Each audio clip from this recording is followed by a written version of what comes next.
So let's go ahead and continue with word problems. They call them problem solving, but it's basically word problems. Okay, it tells us to translate and solve. So y'all, the first types of problems we're going to do are what we call number problems. Okay, what I mean by number problems is it's just going to tell you like the sum of a number, things like that.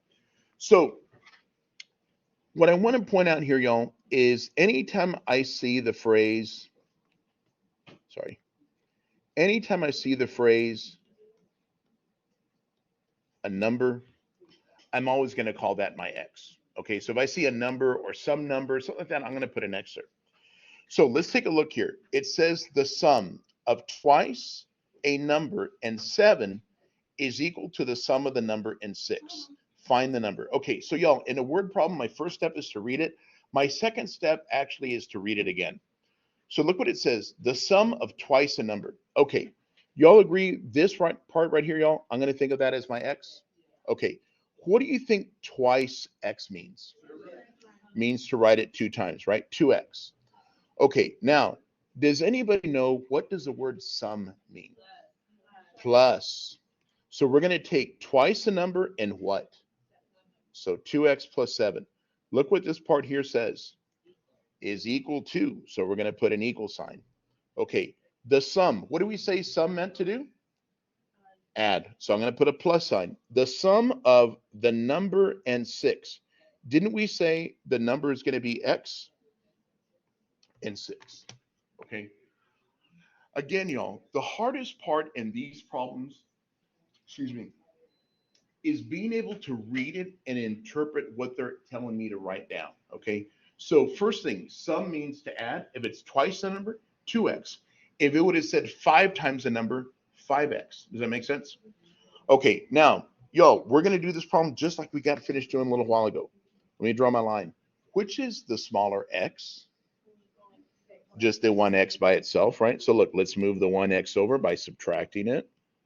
Okay, those are going to go away.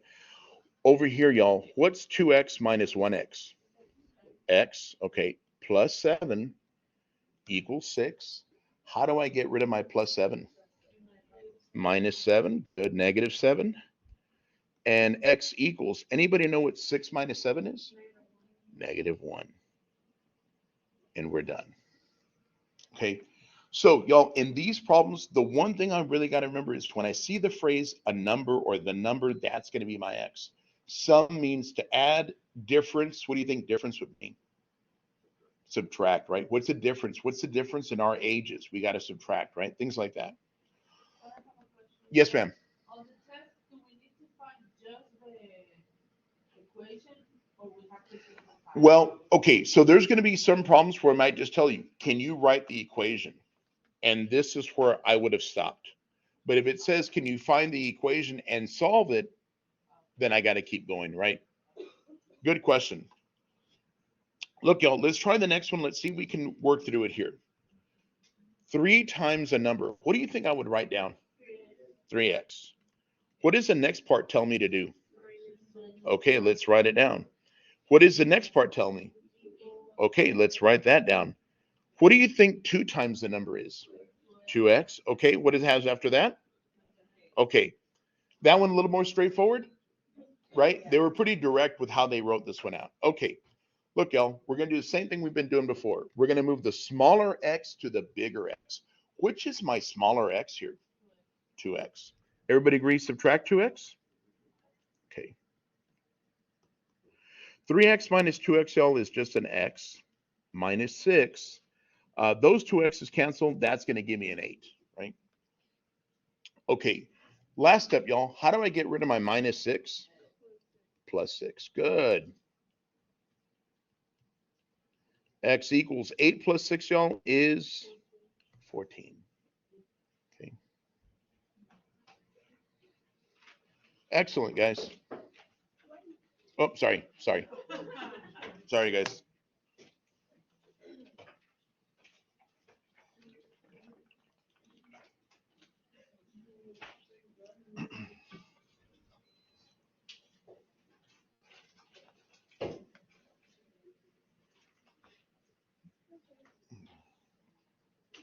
You're good? Okay. All right. So y'all, those first two problems we did, those were number problems. A lot of times in word problems, they're describing a scenario. Now, what I like about this problem is they drew a picture for me, okay? When they have a picture, y'all, the picture is going to help me a lot. If they don't have a picture, I'm going to try to visualize something myself. But again, let's go through the process. So look, first step is I got to read the problem. A 25-inch piece of steel is cut into 3 pieces so that the second piece is twice as long as the first piece. The third piece is 1 inch more than 5 times the length of the first piece. Find the lengths of the pieces. Okay, so y'all, in word problems, again, first step is to read it. Second step is usually read it again. When we're doing these types of word problems, a lot of times they do comparison. I'm sorry, what's your name? Miguel. So guys, suppose I told you Miguel is 3 years younger than Karina, okay? So I'm talking about Miguel's age, but I'm comparing it to whose age? Karina's, right? Suppose I told you I'm 25 years older than Karina, okay? I'm old, right? So look, we're talking about Miguel's age, we're talking about my age, but we compare it to who? We compare it to her age, right? Do you all know how old Karina is? So we would call her age X, right? If Miguel was how many years younger than us anymore? 3. If Miguel was 3 years younger, do you think I'm going to add or subtract? Minus. So his age would be X minus 3. If I told you I'm 25 years older than Karina, if I'm older, would you add or subtract? So you would take her age, X, plus 25. That would give me my age. Does that make sense? There's going to be this comparison here. Whatever we're comparing something to, that's going to be our X. Miguel is 3 years younger than Karina. I don't know how Karina is. I'm going to say her age is X. Miguel is X minus 3. Omar is 25 years older than Karina. How old is Karina? I don't know. But if I'm 25 years older, X plus 25. When I look at this problem here, look what they tell me. The second piece is twice as long as which one? The first one. What do we know about the first piece? Nothing. So look, we're going to say the first piece is X. We don't know anything about the first piece. But we know the second piece is what? Twice as long, right? 2 times. So the second piece is going to be 2X. Okay. The third piece is 1 inch more. Doesn't more mean to add? More than what? 5 times the length of the first piece. Now, look, y'all, I wrote this out here, but if you look at the picture, aren't they the same expressions? Okay. So how long is that whole piece? Okay. That means that if we were to add all the way across, y'all, that would have to add up to how much? Because the whole thing is 25, right? So look, let's do this. Let's say X plus 2X plus 1 plus 5X is 25. Okay, first thing I'm going to do here, y'all, can we combine our X's together? Okay, what's 1X plus 2X? 3X. 3X plus another 5? 8X. Okay, plus 1 equals 25. Okay, my next step, y'all, how would I get rid of my plus 1? Subtract 1 on both sides. Okay. What's 25 minus 1? 24. Okay, y'all, do you remember what the last step is? Divide by what? Divide by 8. Okay, what do we get for X? 3. Okay, y'all, we got X equals 3, but I want you to notice the question. The question says, find the lengths of the what? How many pieces did we have? We had 3 pieces, right? Okay, y'all, which one had the X by itself? The first piece. So the first piece, y'all, is 3 inches, okay? The second one is twice as long. What is twice of 3 inches? 6 inches, okay? The last one is 1 plus 5 times the first piece. So let's go slow, y'all.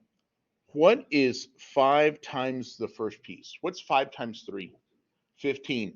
15 plus another 1? 16. Now, if I wanted to make sure that I did this right, y'all, What's 16 plus 6? 22. What's 22 plus 3? 25. Wasn't the whole thing 25?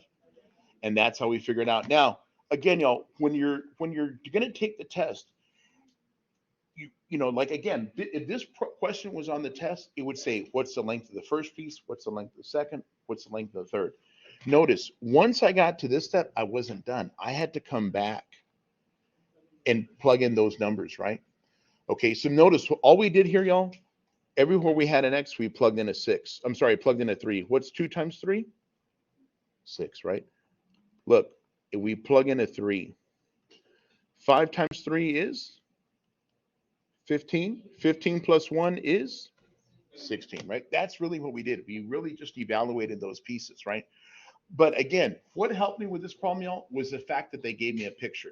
Now, if they don't give me a picture, I'm going to have to visualize it. And we should probably have something in a minute where we don't have a picture, okay? All right.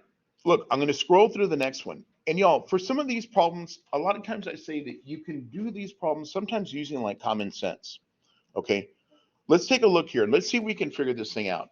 Look what it says. A car rental agency is advertising renting a Buick Century for $24.95 a day.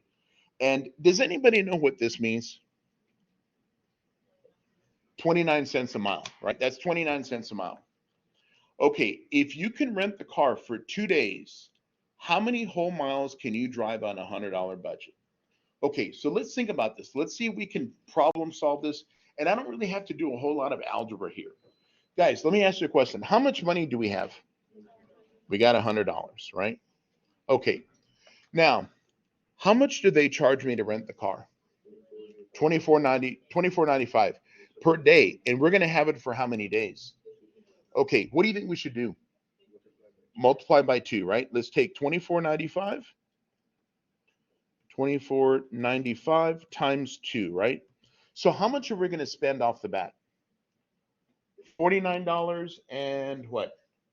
90 cents, right? Okay, so do you guys agree we're going to spend $49.90 right off the bat just to get the car?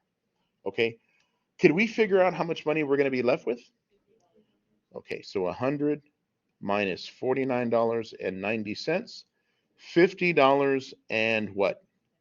10 cents. Okay, that's how much money we still have left. Now, all we've done is we said we're going to hold on to the car for 2 days. But remember, they charge me for every mile that we drive. How much do they charge us per mile? 29 cents. So we have $50.10, and we want to know how many miles can we go. What do you think we should do now? Divide. Okay, look, y'all, we're going to do this. We're going to take $50.10. We're going to divide it by 0.29. Okay, now I want you to notice the number that I'm coming up with. I got 172.75. Now, the question says, where's my mouse? Okay, how many what? Whole miles. Okay, how many whole miles can I drive?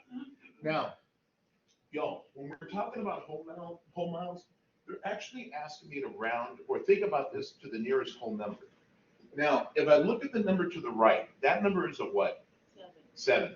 Normally, I would say we're going to round up, right, to 173. But remember, I only have how much money? I only have, after I paid for my rental car, I only have how many? $50.10. Okay, so look, this is a question. Should I put 172 or should I put 173? Okay, so look, if we were to go 172 times $50.10, let me move this up, $50.10, not $50.10, 172 times, how much is it? 29 cents, sorry. 29 cents. I'm going to use $49 and what, 88 cents? Okay, right? If I were to go 173 times 0.29, how much would that cost me? $50 and how much? But I don't have 17 cents, do I? I only have how much? 10 cents. So what do I got to use? 172, right? That's how many miles we can drive. Now, again, I know that we had 172.7, and most of the time we say, why don't we round it up? But if I round it up, I'm actually a little bit short. Does that make sense? Okay. Guys, Notice how we did this problem. Did we do any X's or anything like that in this problem? Did it make sense how we went about it though? Okay, that's why I say some of the problems you can reason through them and you don't have to do that much. Okay. Okay. So, y'all, let's take a look at the next one here. I got a couple more problems again, dealing with word problems here. And look what it says. The president of a certain university makes 3 times as much money as one of the department heads. If the total of their salaries is 170,000, find each worker's salary. Okay, so remember, first step is read it once, second step is read it again. When I read the first part, the president makes 3 times as much as one of the department heads.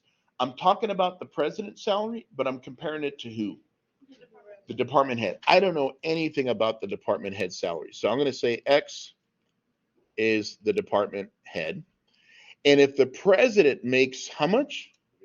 3 times. Wouldn't that be? Okay.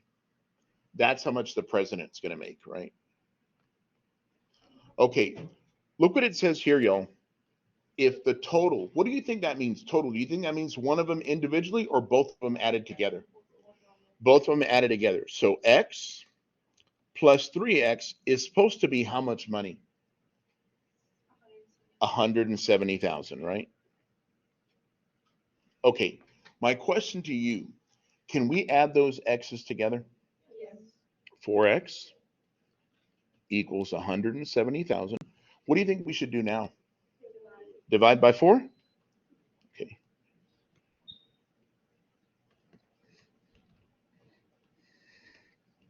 And I'm coming up with what, 4250 or 42,500, I'm sorry? Okay, y'all, do you remember who X was? X was the what? The department head. So the department head is going to make $42,500. Okay, we want to know how much the president is going to make. So y'all, we have 2 options here. We can take this number and we can multiply it by what? By 3, because they make 3 times that amount, right? So we go by 3. Isn't that 127,500? Okay. So look, y'all, the president 127, the department head 42,500. Is that one of my choices? B, right? There you go. Guys, what's the difference in B and in D? The numbers are switched, right? So again, you know, when you're going through this problem, if this was a question that was on the test, you want to be careful because you might look at B and D and you might say, oh, they look almost the same, right? And you want to be careful with it, right? Very good. Guys, her question is, look, if we know that their salaries together totals how much? 170. And if we know that the first person makes 42,500, couldn't we have also said if we take 170,000 and we subtract 42,500, wouldn't that tell me that's how much the other person's going to make? That's the other way you could go about doing it. Does that make sense? Which way do you think of? It's up to you. Which way is the better way? Whichever way you think of first. Okay. But I'm glad you brought that up. That's an excellent point. Okay. Let's take a look, y'all. I'm going to look at the next problem here. Again, I'm going to try to go through this carefully. Okay, it says 30 marbles are to be divided into 3 bags so that, let's take a look here. The second bag has 3 times as many marbles as the first bag. Okay, this is what I'm going to do, y'all. How many bags do we have? Okay, let's go like this. Oops, sorry. Bag 1, bag 2, bag 3. Okay, what I want you to notice here, y'all, is that sentence right there. The second bag has 3 times as many as the which one? As the first bag. I don't know, oops, sorry. I don't know anything about the first bag, so I'm going to call it X. But the second one has how many times? So wouldn't we call that 3X? Okay. And then look, the third bag has twice as many as the first bag. So the first bag is X, and the third one has twice as many. What would we call that? 2X, right? Okay, how many marbles do we have total? 30. So that means the marbles in bag 1 and the marbles in bag 2 and the marbles in bag 3 have to add up to what? 30. Okay, guys, can I think of that as a 1X? Okay, question. What's 1X plus 3X? 4X. 4X plus another 2? 6X is equal to 30. Okay. Now we got to divide by 6. Okay. How many times does 6 go into 30? 5 times. Okay, y'all, which one had the X by itself? Bag 1. Okay, so bag 1 has how many? 5. Bag 2 has 3 times of that. How much would that be? 15. Bag 3 has twice as many as 5. 10. Okay, so look, y'all, I'm going to come back over here. I'm going to say bag 1 has 5, bag 2 has 15, bag 3 has 10. Which one of my choices? A. Boom.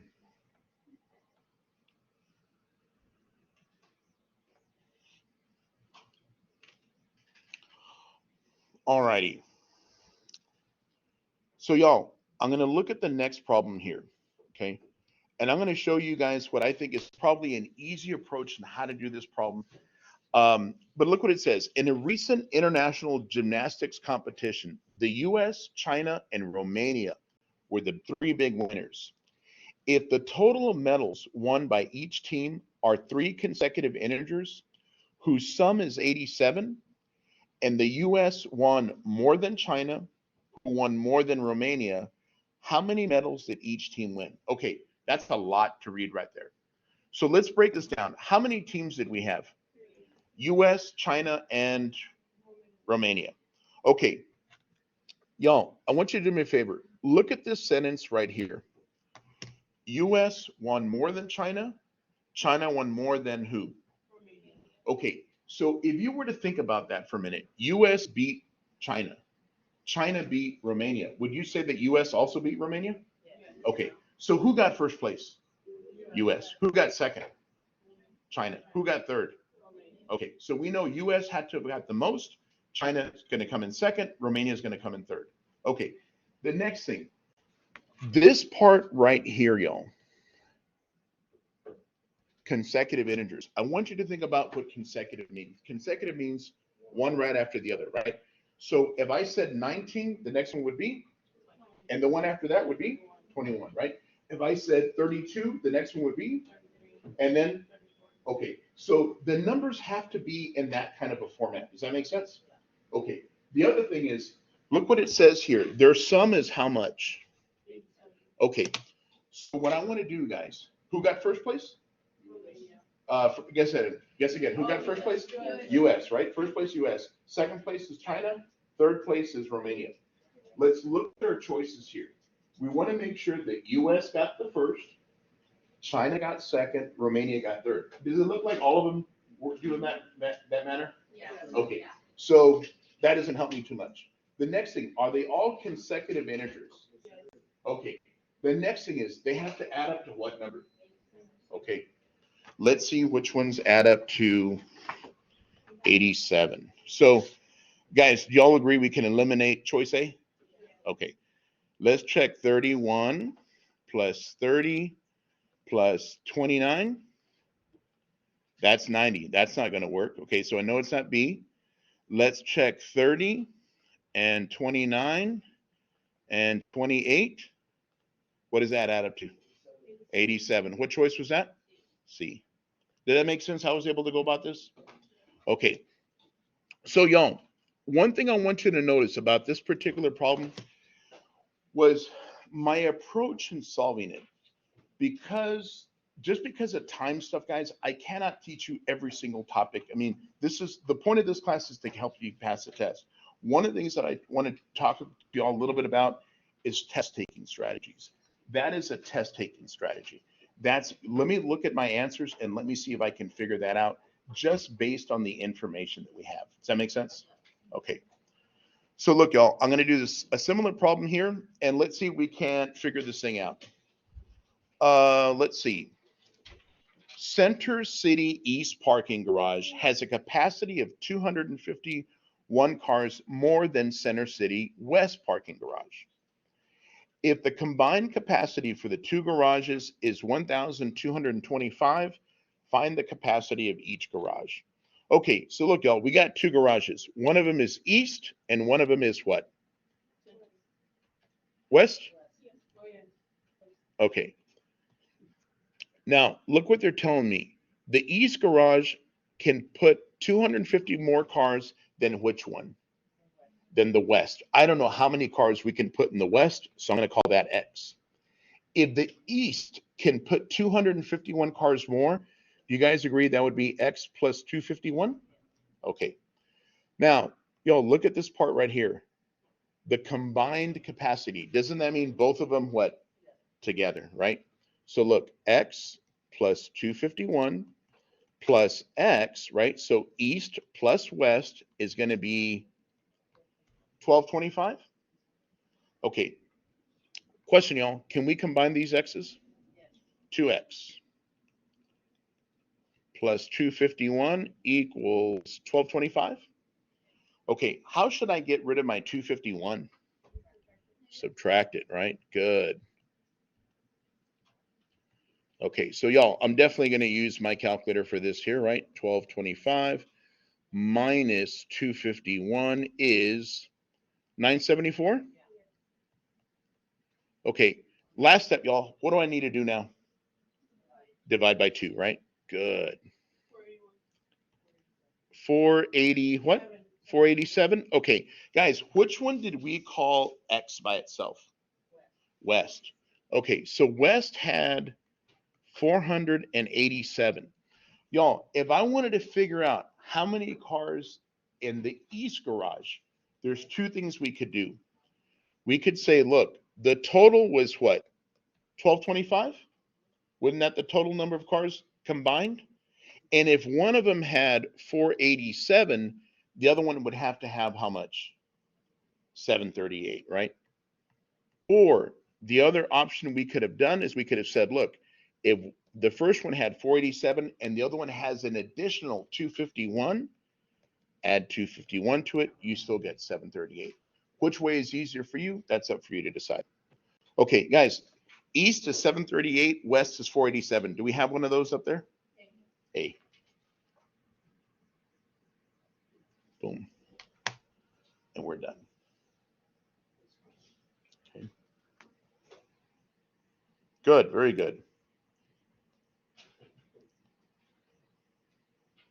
Can I scroll up, y'all? Okay. Let's take a look see here, y'all. 17-foot piece of string is cut into how many pieces? Okay, so look, this is the first thing I'm gonna do. Notice, guys, I don't have a picture, but I'm gonna do this. There's the first piece, there's the second piece. Okay, look what we have. We have a long piece and we have a what? A shorter piece. Okay, look what it says. The longer piece is 2 feet longer than twice the length of the shorter piece. Okay, so they're talking to me about the longer piece, but they're comparing it to which one? Okay, look, guys, just based on my picture, I'm going to say that's my short piece, right? Now, the longer piece is 2 feet longer. What do you think 2 feet longer means? Am I going to add or subtract? 2 plus, right? Okay, twice the length of the short piece. Y'all, if I'm calling X the short piece, what's twice that? 2X. Does that make sense so far? And how I'm able to set that part up? Okay, guys, how long is that piece of string? 17 feet, right? The whole thing is 17. So doesn't that mean the short piece plus the long piece has to add up to 17, right? The whole thing is 17. Okay. Guys, can we combine any x's here? What's x plus 2x? 3x, okay. Plus 2 equals 17? Okay. Y'all, how would I get rid of my plus 2? Minus 2? Okay. 3x equals, what's 17 minus 2? 15. Excellent. Okay, let's divide everything by 3. And 3 goes into 15? 5 times. Okay, let me ask you a question. Which one was the x by itself? The short piece or the long piece? Okay, the short piece was 5 feet, right? The long piece, everybody agree, has to be 12? Because the whole thing was how much? 17, right? So if the short piece is 5, plus whatever's left over has to be the long piece, right? Y'all, I want you to know something. In this problem, I didn't have a picture, so I just drew a very basic one, right? Drew a line. There's my piece of string. All righty. So guys, we just have a couple more of these word problems to do, and then we'll do something else. So look, y'all, in the 2008 Summer Olympics, the U.S. team won 13 more gold medals than the Russian team. If the total number of gold medals won by both teams was 59, find the number of gold medals won by each team. Okay, so how many teams do we have here? 2. We have US and who else? Okay, my question to you, who won more? The US won 13 more than who? Do you know how many Russia won? So we're going to call them X. And if we won 13 more, what does that mean? X plus what? 13, right? Okay. Do we know what the total number of gold medals was? 59. That means us, X plus 13, plus Russia, which was X, has to add up to how much? 59. Okay. Can we combine like terms here? 2x plus 13 equals 59. Y'all, how would I get rid of my plus 13? Minus 13. Excellent. Okay, I'm going to grab my calculator. 59 minus 13 is 46. So when we divide it by 2, what is that? 20, 23? Y'all, question. Who won 23 gold medals? Russia did, right? We won 13 more. How many did we get, though? 36, right? Y'all, I told you before that I taught here in 1999, but I left after half a year and I moved to Austin and I taught for the community college over there for 13 years. One of the perks over there, y'all, was they would give faculty vouchers. We could take classes there for free. Now, do I need to take history? No, because I already took it, right? Do I need to take English? No, because I already took it. So what I would take, I took weightlifting. I did that for a few years. One of the coaches that I had in weightlifting competed in the 1996 Olympics for Russia. He was at the one in Atlanta. That was the one. Have you all seen that movie, Richard Jewell? Have you heard that movie, Richard Jewell? It's a Clint Eastwood movie. There was a bombing at the, my former coach, Oleg, competed at that Olympics.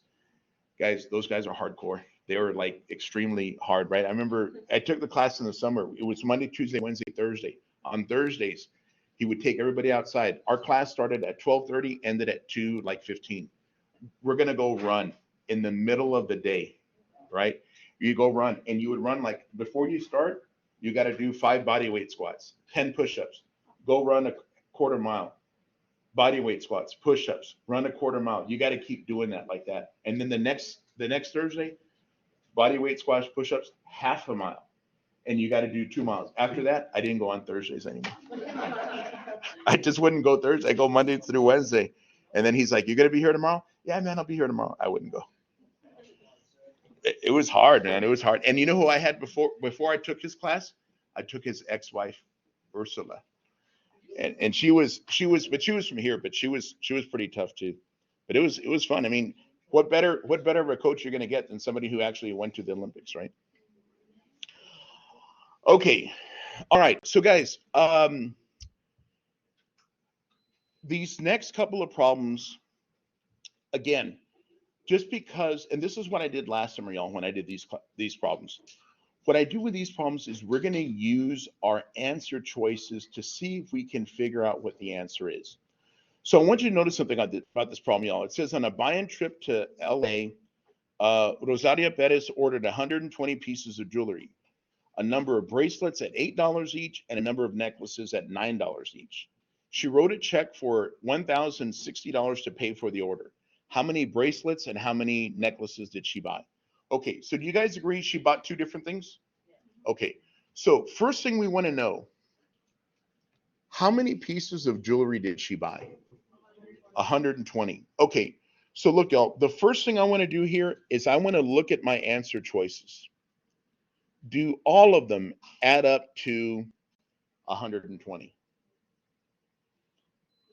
Yeah, they all add up to 120. Okay, so that part's not going to help me so much. But let's take a look at this. Bracelets. How much do bracelets sell for?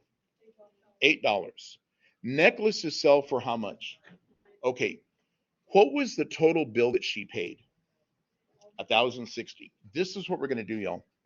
We're going to go through our choices, okay? So look, she bought 7 bracelets. Bracelets sell for how much? $8, right? Okay. She bought how many necklaces? 113. I'm just looking at my choices, y'all, okay? 113. Necklaces sell for how much? Okay. Guys, let's do the math for this part here. 7 times 8 is 56 plus 113 times 9 is 1,017. Okay, if I were to add those numbers up together, 1,073. Is that how much she spent? No, she spent how much? 1,060. Okay, A is not my choice. I'm going to get rid of A. Okay, I'm going to do the same thing with B. 17 bracelets. Bracelets are what? $8 a piece. 103 necklaces. Necklaces are $9 a piece. Okay, let's try this. Oops. 17 times 8, 136. 103 times 9 is 927. If we add those numbers up, 1063, is that how much she spent? Nope. Are we closer? We're a little closer. Okay, so I know the choice is not B. Okay, let's try C. It's D? Somebody already did it? Okay, so again, 20 times 8 plus 100 times 9, that's 160, that's 900. There's our 1060, and there's my choice. Okay. Again, y'all, the reason why I'm showing you this way is in order for me to do these problems, I have to start doing more equations in order to get them done. And it's not that we can't do it, but again, one of the things I'm trying to show y'all here, guys, is how to guess your answer based on your answer choices. Remember, the question is, the test is multiple choice, right? Okay, look, let's see if we can do the same thing here, y'all. A movie theater charges $10 for adults and $8 for children. If there were 40 people altogether and the theater collected 368 by the end of the day, how many were adults? Okay, so look, it's given me 4 choices, 29, 16, 24, and 10. Okay, guys, let me ask you a question. How many people did we have total? 40. Okay, so look, let's do this.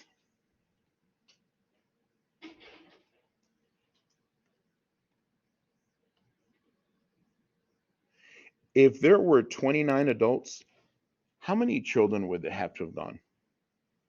There were how many people total? So wouldn't we do 40 minus what? 29? That would have meant there's what? 11 kids? Okay. If there were 16 adults, 40 minus 16, that means there would have been what? 24 kids? Okay. Look, y'all, if there were 24 adults, then how many kids would have gone? 16. And if there were 10 adults, wouldn't that mean that there were 30 kids? Okay, we're going to do this just like we did the other problem. Now, why did I do this part? Because they only told me the number of adults. I need to know both parts. Okay. Look, how much do they charge for adults? $10. How much do they charge for kids? $8. Okay, so look, 29 adults and they charged them 10 bucks. There was 11 kids and they charged them $8. I want to see what my answer, I want to see what my answer is going to be. Okay. 29 times 10, that's 290. 11 times 8, I know that's 88.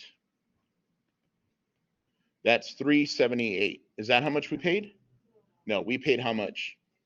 368. Okay, so we're kind of close. Look guys, if I'm kind of close with this answer right here, 29 adults and 11 kids, what do you think my next one I should guess?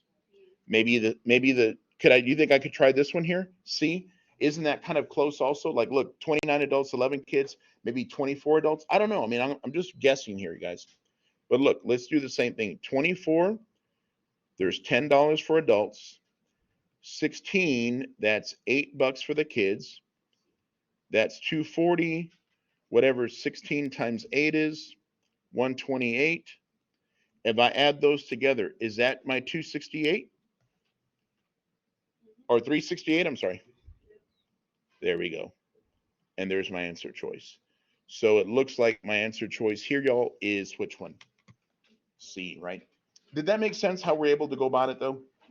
Okay, so again, for some of the problems, guys, I am gonna have to try to use my answers to see if I can get there, okay? What I would tell you though is when you're taking your test, if you know how to do the problem, by all means, guys, just do it. When you don't, this is when I use this approach, okay? Because otherwise I'm gonna be just taking a bunch of time looking at my answer choices. All right, y'all, the formulas part that I'm gonna do here, this is very much like what we did at the beginning of the day. This is still gonna be very much plug and chug, okay? So look what it says, solve for the missing variable. It tells me A is 45 and it tells me B is 15, okay? So guys, I'm gonna come back to this problem here and everywhere I have the letter A, what number am I gonna plug in? So we're gonna write a 45 equals, where the letter B used to be, what number are we gonna plug in? 15, what letter do we still have there though? Okay, y'all, this is just, again, very much plug and chug. If I wanna solve for the letter H, how would I get rid of my 15? Divide it out. Anybody have a calculator? Anybody know how many times 15 goes into 45? There you go. And now you're done. Okay. Again, all I'm doing here, y'all, I'm just doing plug and chug. Okay.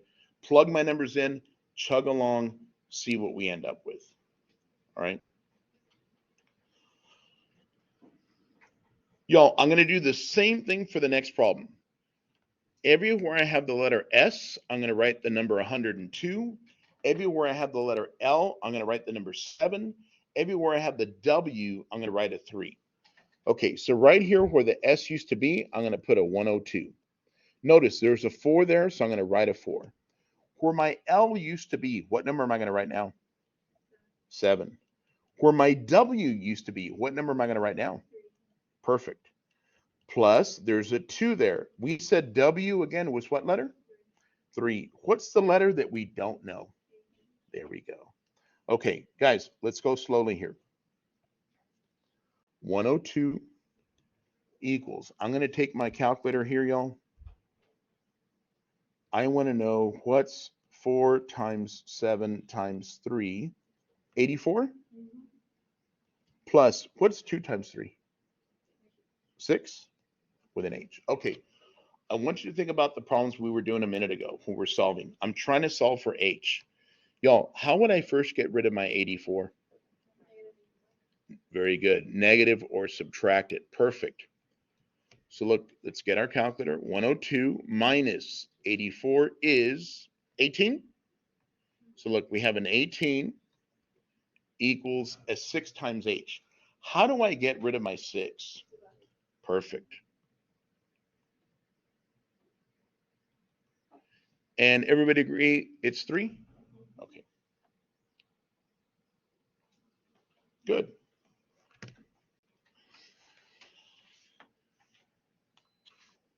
Y'all, for the next problem that I have here in my list, it says use this formula to convert 131 degrees Fahrenheit to Celsius. I just want to remember all this is all we're doing in this problem, y'all, is just converting. So if you go home tonight and you watch Tim Smith and they show you the weather, the temperatures they give you are always in Fahrenheit, right? If you watch the weather here, if you put it on like Univision and you watch the noticias, right? When they give us the weather in Mexico, they always give it to us in what?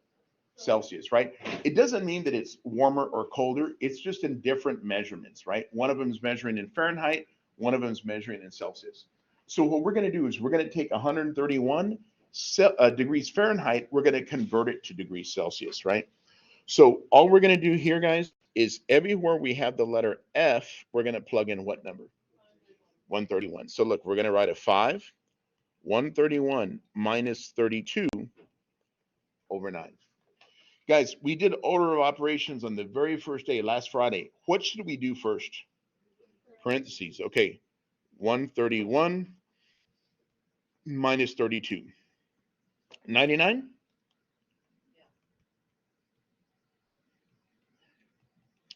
What should we do next? Multiply. 99 times what? Times 5 is 495. What should be the last thing we do? Divided by 9 is 55.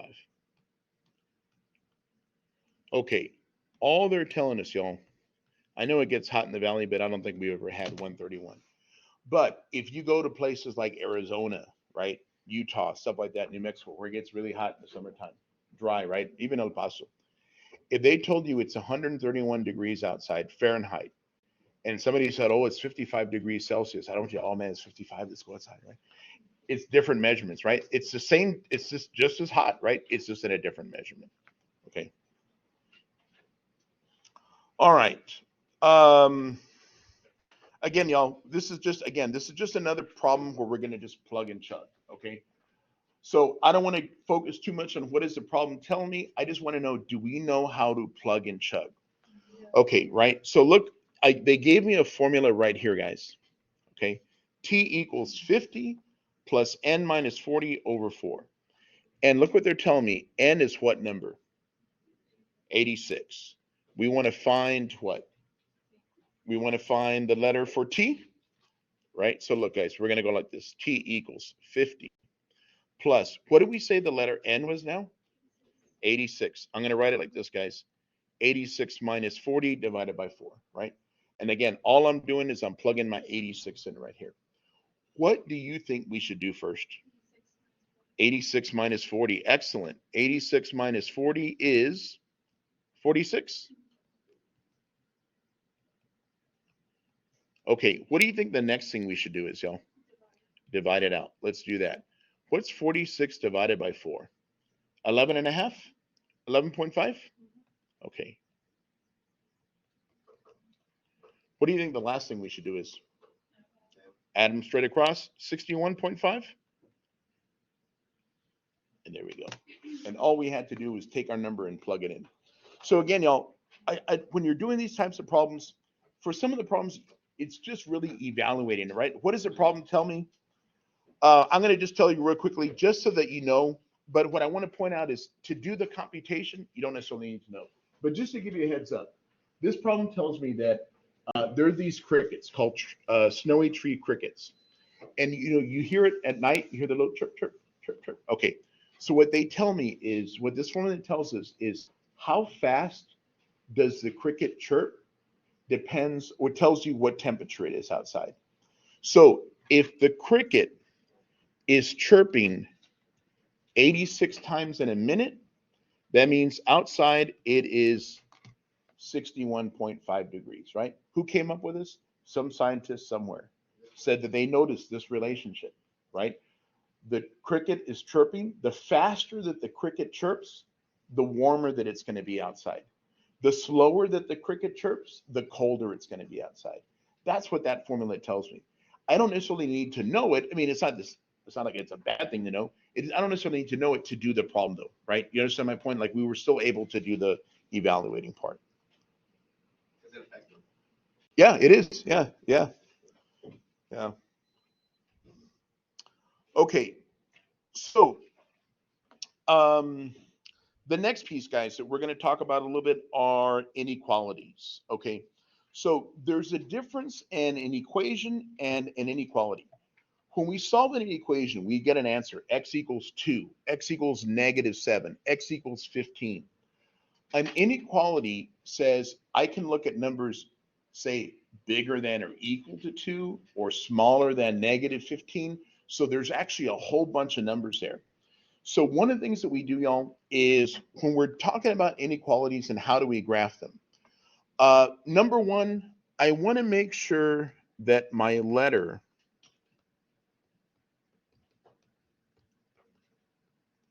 is on the left side, okay? I always want to try to get my letter on the left side. When my letter is on the left side, y'all, what I'm going to do is shade in the direction of the arrow, okay?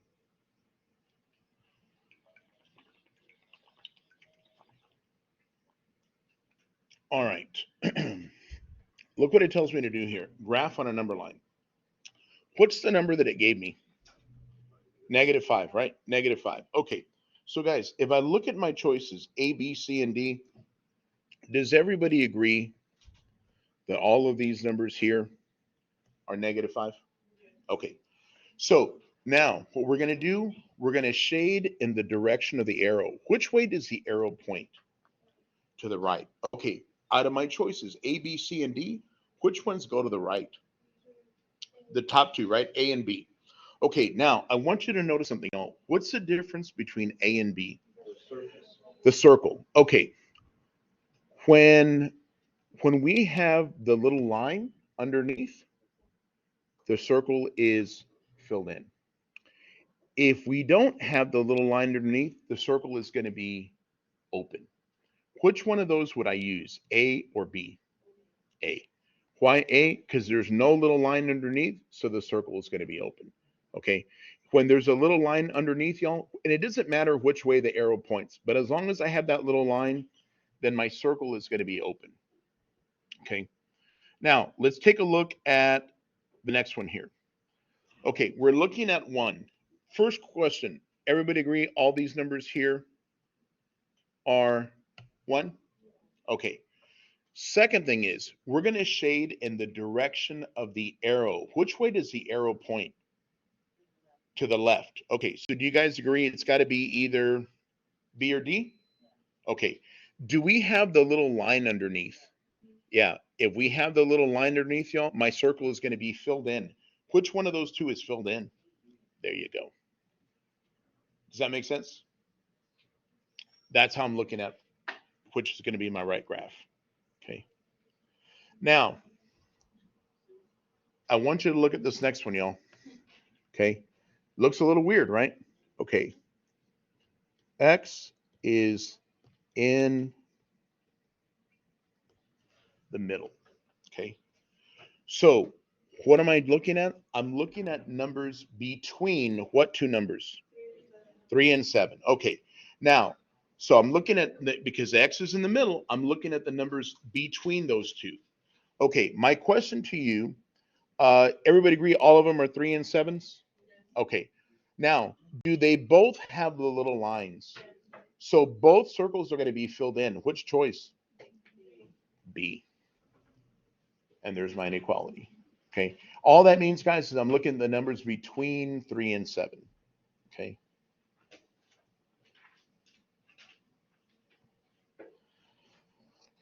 Alrighty. Okay. Same thing here. I'm looking at the numbers between -3 and 1. Which one has the circle filled in, though? The -3, right? The -3 has a little line. Does the 1 have the little line underneath? Okay, so the one with the -3 is going to be filled in, but the one with the 1 is going to be open. Out of my choices, A, B, C, and D, which should I pick? C, right? And there we go. Does that make sense? Okay.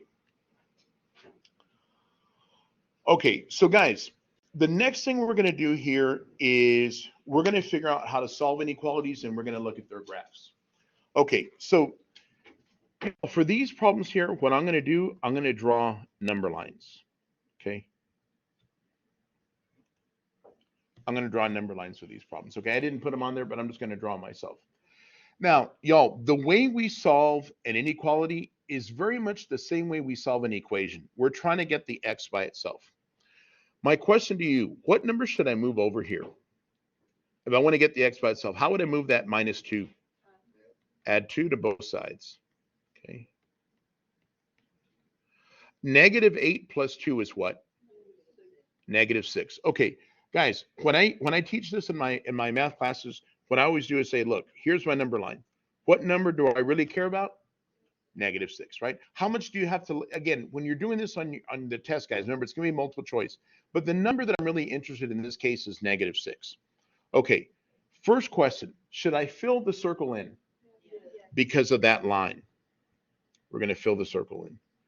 Now, which way should I shade? Bless you. To the right, right? Because we got to shade in the direction of the arrow. So we're going to shade it to the right. And there would be my answer. Bless you. Does that make sense how we're able to do that? Okay. Look, y'all, let's try the next one. We're going to go about it exactly the same way.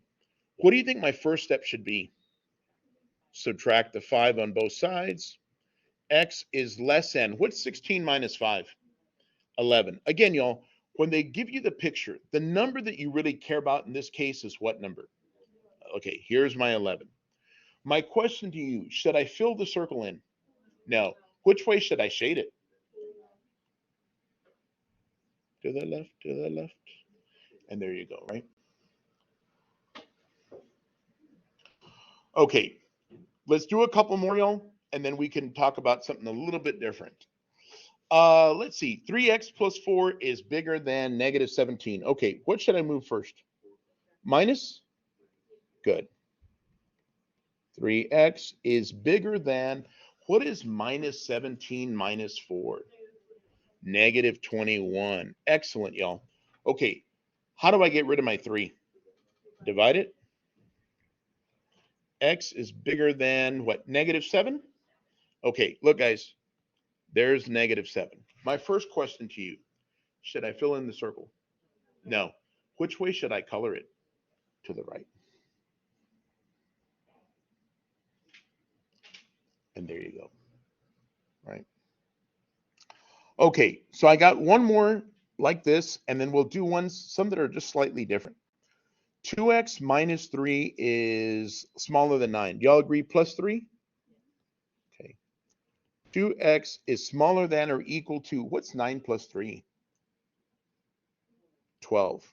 Okay, last step, y'all. What should we divide by? By 2. Okay, everybody agree x is smaller than or equal to 6? Okay, look, y'all, here's my number line. What number am I going to draw in there? 6. Okay. First question, fill it in or leave it open? Fill it in. Good, y'all. Doing great. Which way, y'all? Left or right? To the left, to the left. Boom, boom, boom. And you got it. Okay. All righty. Okay, so guys, the next part in doing inequalities, there's a little note up here at the top. Look what it says. When we multiply or we divide by what kind of number? Bless you, by a negative number, the direction of the inequality sign, y'all, is going to reverse. What I mean by that, the direction of the inequality sign, the arrow, is going to flip. If it was pointing to the left, now it's going to point to the right. If it was pointing to the right, now it's going to point to the left. But only if I multiply or divide by what kind of number? Negative. Okay, so look, let's do this. What do you think we should do first if we want to solve for x? Divide by what number? Okay, we're dividing by a negative, y'all. So number one, 12 divided by negative 3 is negative 4. Because we divided by a negative, that guy there, y'all, is going to flip. Okay, I'm going to explain to you in a minute why it's going to flip, but it's going to flip. Okay, y'all, what number should I color in? Negative 4? Okay, here's negative 4. Okay, my question to you, should I fill it in? Yes.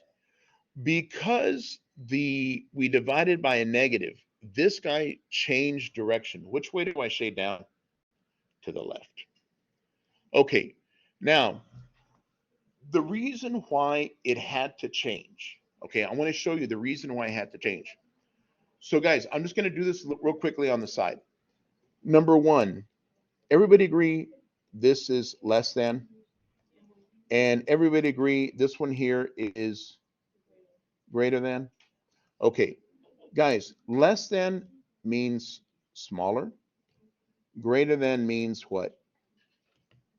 Bigger, right? Okay, let me ask you a question. If I put a -4 here and I put a 10 over here, which one of those two would I have to put? Would -4 be smaller or bigger than 10? It would be smaller, right? Everybody agree to be smaller? Okay, now I'm going to ask you to do me a favor. If you were to change that sign right there, and you were to make that not a -4, but you would make that into a +4, and you were to change this sign and not have a +10, but now you would have a -10. Let me ask you a question. Would you say 4 is smaller or bigger than -10? Notice what happened, y'all. We changed the signs. But if we change the signs, those guys had to change too in order for it to make sense, right? So if I divide or multiply by a negative, my inequality sign, guys, has to reverse. Does that make any sense? That's, yeah, by a negative number. That's right. So guys, very good point. God even says it's only when you multiply or divide by a negative number. If you're subtracting, no big deal. If the number here is a -12 and you divide it by a +2, I don't change it. It's only if I divide by what kind of number? Negative number, right? Okay, so look, guys, let's come back to this one here. What number am I going to divide by here? -4. Okay, look, if I divide by a negative, those negatives are going to cancel. That's an X. Doesn't this guy now have to flip? Okay, what's 12 divided by -4? -3. Okay, look, guys, here's my line. The number that I care about in this case is -3. First question, should I fill the circle in? No. Which way should I shade? To the right, right? Because remember, we had to reverse it, right? If it was pointing to the left, boom, now it changed, okay? Only when we divide by a number that's what? Negative, okay? I'm sorry, bless you. I'm sorry? Yeah, it's only if you multiply or divide by a number that's negative, right? Now, guys, when we were doing these problems, I'm going to scroll back up to the very top a minute ago when we were doing these here. Okay, and we're doing these here. Where do we want to put our letter? On what side? On the left side, okay? For all of these inequality problems, guys, I want to get my letter on the left side. When my letter's on the left side, I can then shade in the direction of the arrow, okay? So that's why I wrote that up there at the top. Let me scroll back down to where we was. Here we go. Okay, I want to move all my letters to the left, okay? So guys, if I want to move all my letters to the left for this problem here, do you guys agree? -2x? Okay, because I'm moving my letters to the left side, right? Sorry, from your perspective to the left side. Okay, what's 3x minus 2x? X. -5 is bigger than -8. Okay, what's my next step here, y'all? Add the 5? Okay. X is bigger than -8 plus 5? -3. Okay, guys, before I go on, did I divide?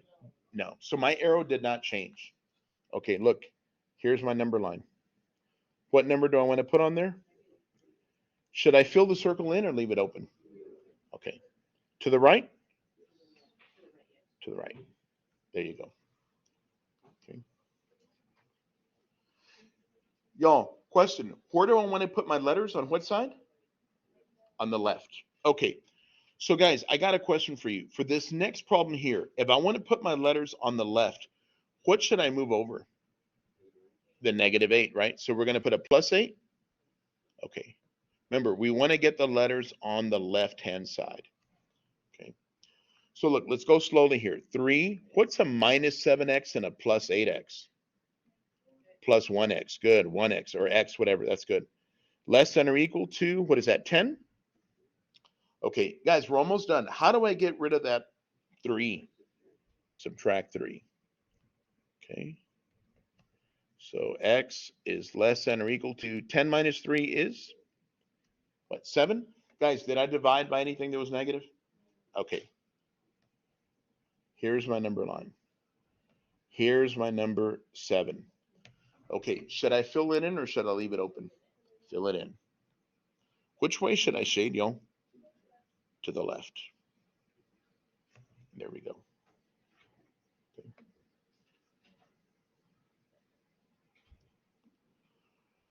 All righty. So guys, I'm going to keep scrolling down here to see what else we got. Okay, y'all, in this next problem here, what do you think my first step should be? The parentheses, right? Look, negative 6x plus 2, bigger than or equal to, we're going to multiply that 2 there, right? What's 2 times 5? 10. Minus, everybody agree that's a 2x? Okay. Remember, guys, we want to get the x's on the left, right? What should I move over?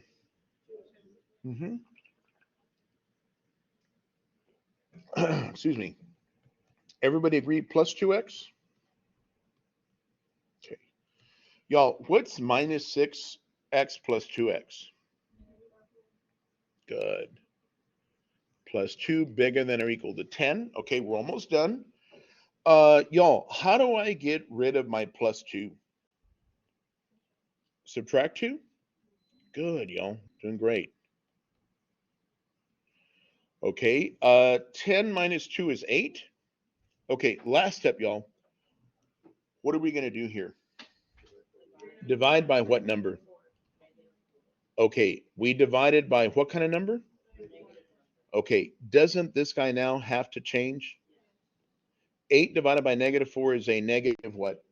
Okay, look, y'all, here's my number line. Okay, here's my number, negative 2. My first question to you, should I fill the circle in? Okay.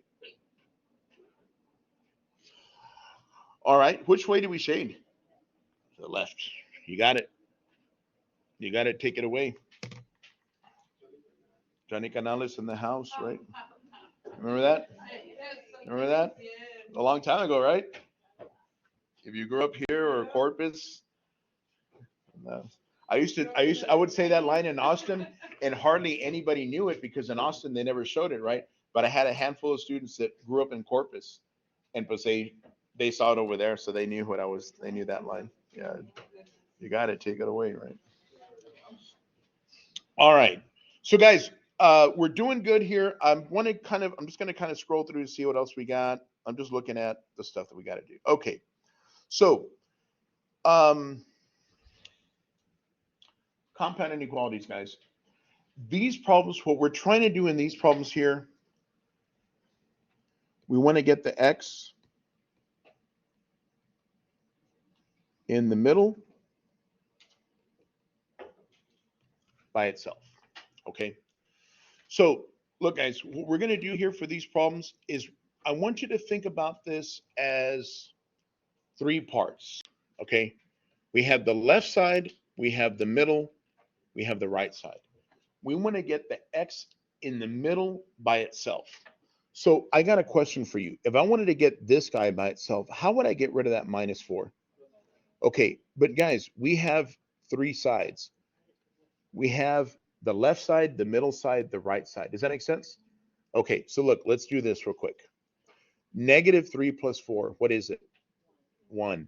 Less than, x is in the middle. 8 plus 4, what is it? 12. Okay, look, guys, I'm going to draw my number line. Okay, what 2 numbers do you think I want to put on there?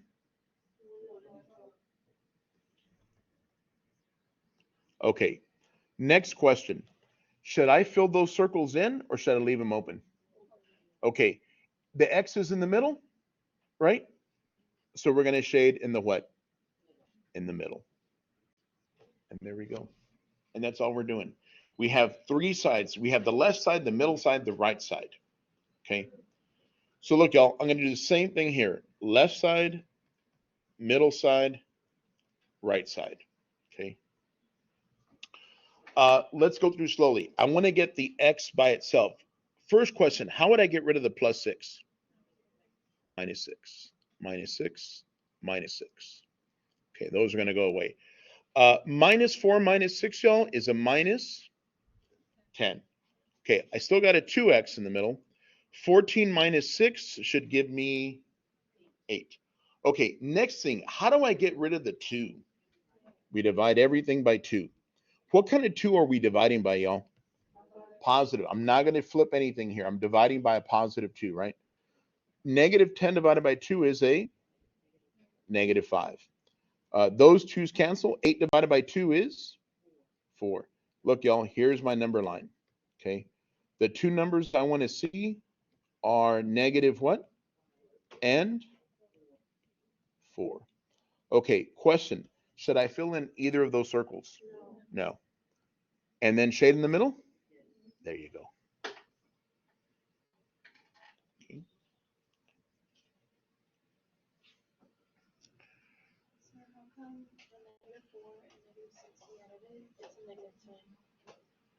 Right here?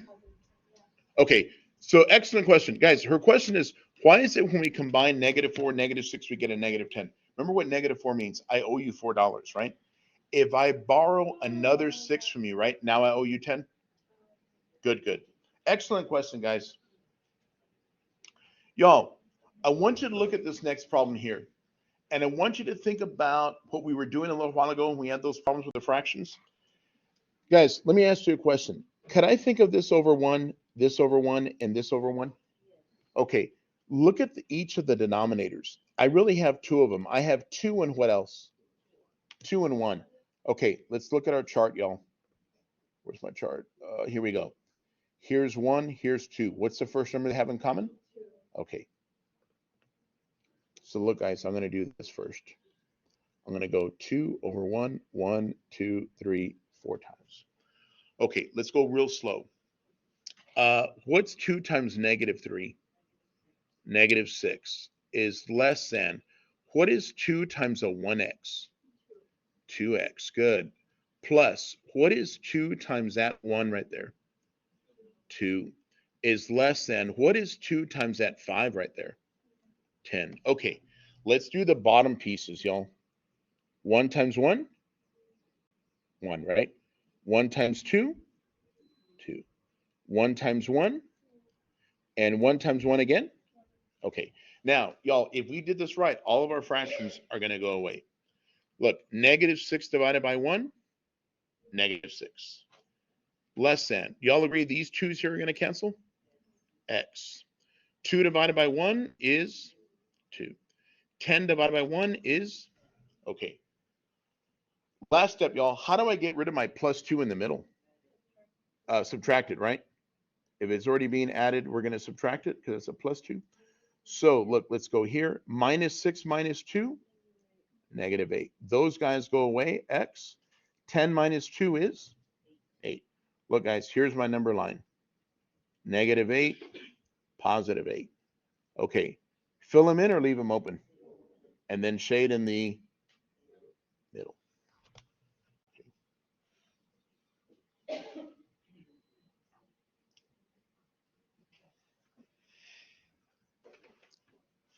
Alrighty.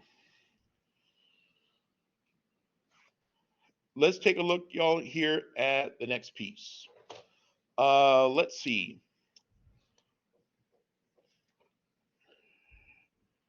Negative 8, less than. Can I multiply that too?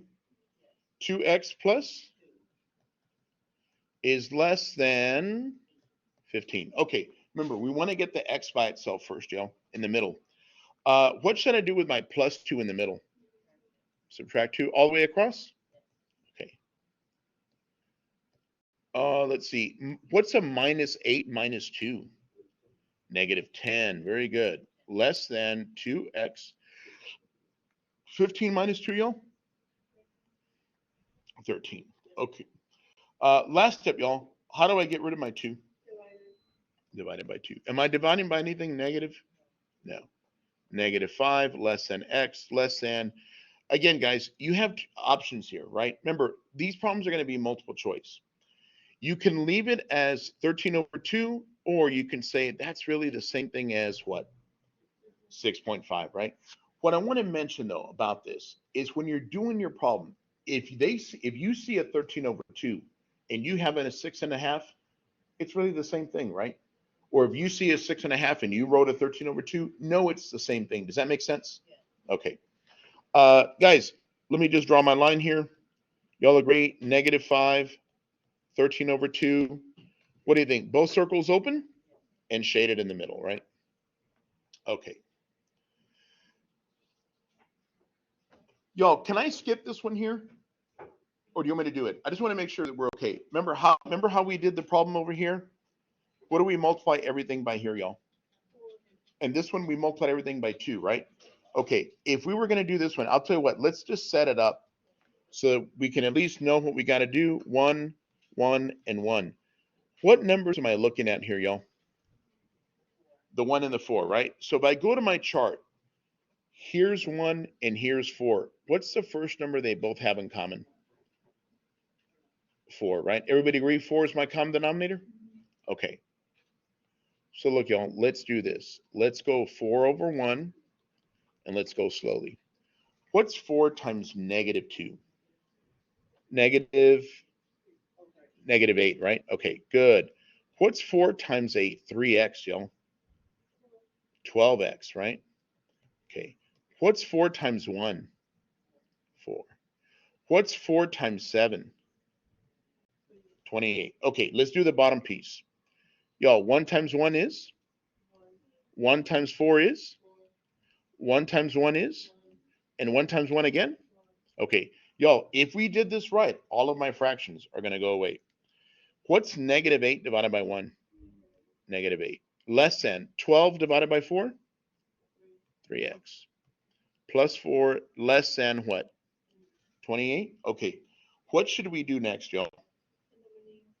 Eliminate the 4 by subtracting it? Yeah, I was gonna stop, but I want to make sure everybody's okay with it. Let's see, guys, what's -8 minus 4? Negative? Good. Less than 3x, less than, what's 28 minus 4? 24. Okay, last step. What do we do now? Divide everything by 3. -4 less than x less than what? A little more. There you go.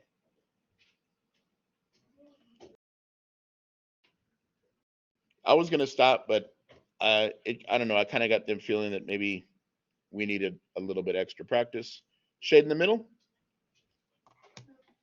right? Leave the circles open? Yes. Okay.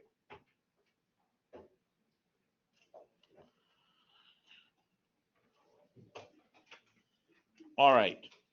So, again, y'all, solving inequalities, it's very much like solving an equation. The one thing that you need to be careful with is when you divide by negative, then the inequality sign reverses, right? If you have the little line underneath, the circles are filled in. If you don't have the little line, the circles are what? Open? Okay. Just checking, y'all. Just checking. Okay. So, y'all, we talked about exponents before. Okay. And y'all, I'm going to go through some of these problems here. And what I want to do for these problems, guys, I want to use my calculator, okay? I want to use my calculator for these problems, and I want you to notice the way the problems are written, okay? So guys, let's take a look at the first 3 here. Okay, so guys, I'm going to grab my calculator here. I'm going to put it in the scientific calculator because I got different powers. But look, let me ask you a question. Does that 7 have parentheses? Okay, so I'm going to go 7. I'm going to square it. What answer do we get? 49. Okay, y'all, look at the next one here. Does that -3 have parentheses? Okay, so let's write it exactly as we see it. I want you to look up here, guys, on my calculator. See how it's -3 in parentheses? And we're going to do what? We're going to raise it to what power? second, right? So you can either hit this one in 2 or the second power. What answer did we get? Positive 9. Okay, look at this one here, y'all. Does that one have parentheses? Okay, so I'm going to go negative 3 like that. And we're going to do what? Raise it to what power? The second. Okay. Sorry, guys. Sometimes the calculators don't do what they're supposed to do. Okay. So this is what I was hoping for. And I know you did it on your calculator, right? Do me a favor. On your, Miguel, on your calculator, enter it in exactly like this without parentheses. Do you guys get a negative 9? Okay. So, guys, I want you to notice something. On my calculator, look what I did. I did, again, just to show you, I did 3 negative, right? Negative 3, and then I'm going to raise it to the second power, and it's giving me a positive, right? But on your calculator, it's giving you a what? Negative. Okay. What I want to point out, y'all, is this. And again, all this means, y'all, is that this calculator makes mistakes. This one here is making a mistake. Your guys aren't making a mistake. My calculator is making a mistake.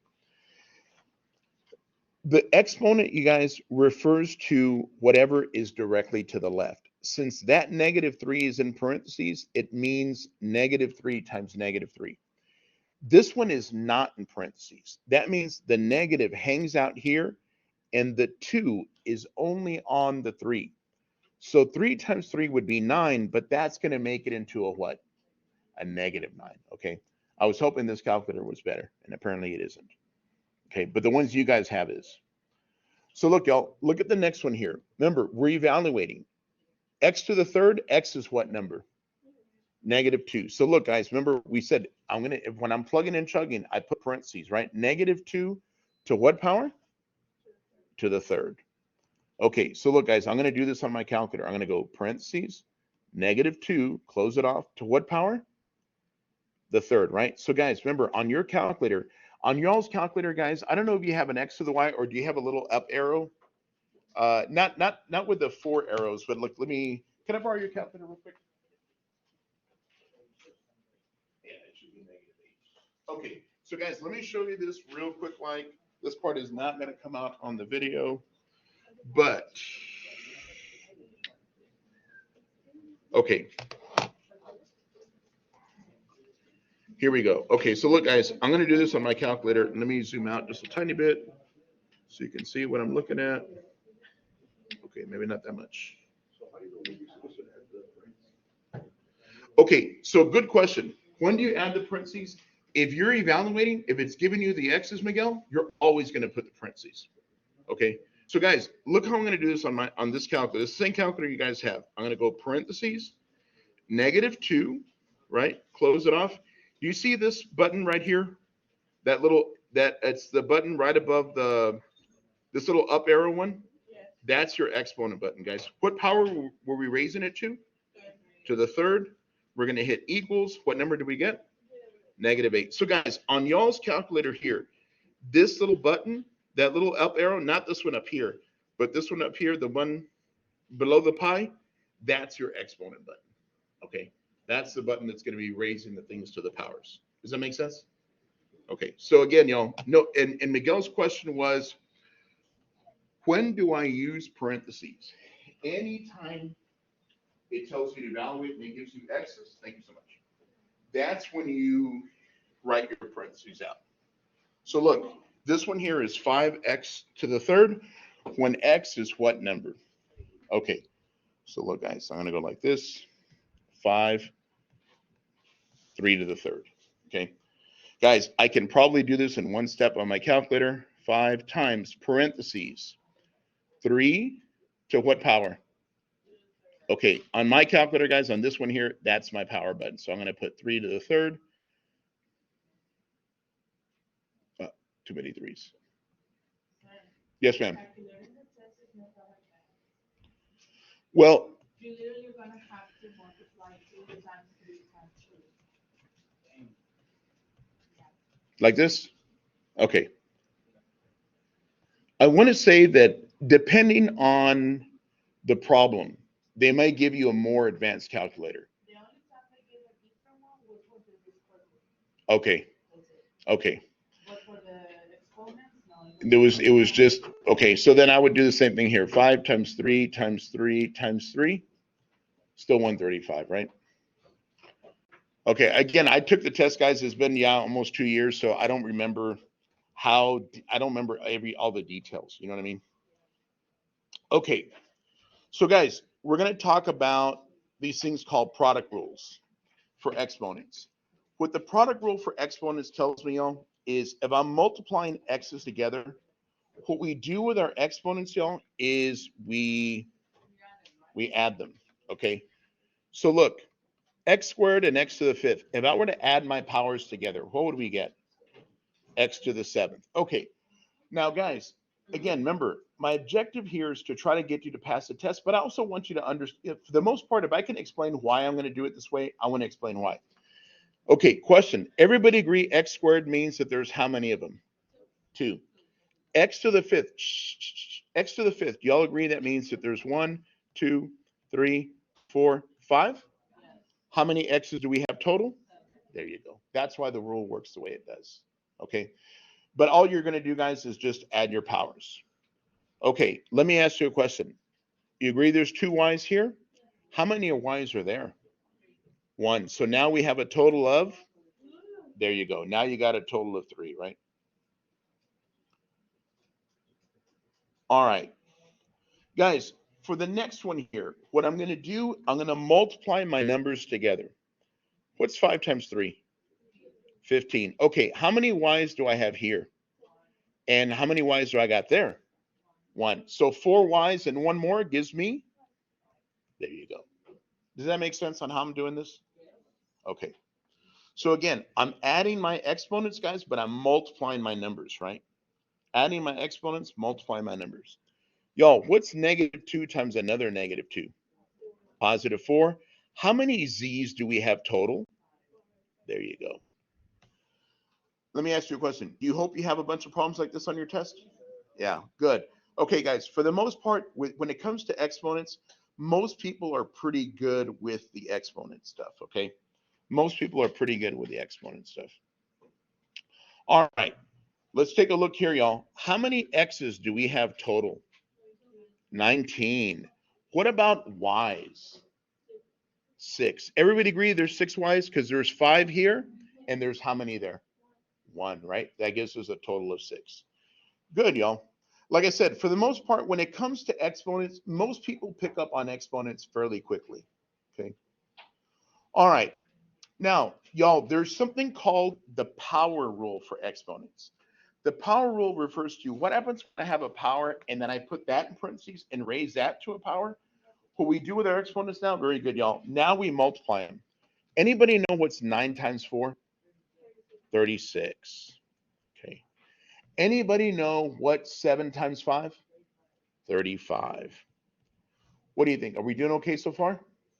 Okay, so again, y'all, remember, when it's a power raised to a power, then I'm going to multiply my powers together. Okay, guys, I got a question for you here. Look at the P and the Q inside the parentheses. What is the power on that P there? And the power on that Q? Okay, remember what we said we do with the powers when we raise them to powers? We multiply them. How many P's am I going to have now? 8. What about Q's? There you go. Is that okay so far? Okay, guys, I'm going to do the same thing here. I'm going to hold off on the 2 for a minute. Look at the A's inside. How many A's inside do we have? 5. We're going to raise that to the third. Remember, we're going to multiply. What's 5 times 3? 15. Okay, now this is 2 to what power? 2 to the third. Remember what 2 to the third means? 2 times 2 times 2. What's 2 times 2?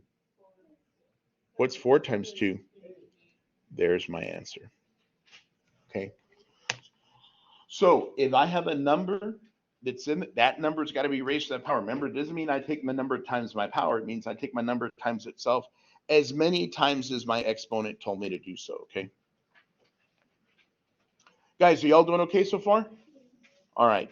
I know it's a lot, guys. I know it's a lot. I mean, 4 hours is moonshine, right? Okay, so look, let's try these next ones here. Again, y'all, I'm going to go really slow here. I'm going to deal with my exponents first, y'all, because I think dealing with the exponents is probably the easier part. Does everybody agree the power inside the parentheses on that C is a 1? Okay, remember, we're going to take the exponents, we're going to multiply them together. How many C's am I going to have now? 2. How many B's am I going to have now? 10. Good. How many A's am I going to have now? 4. Okay, guys, before I go on, are we good on how we got our A's, B's, and C's? Okay. What number do I have inside my parentheses? -7. And we're going to multiply it by itself. How many times? Twice. Anybody know what a -7 times another -7 is?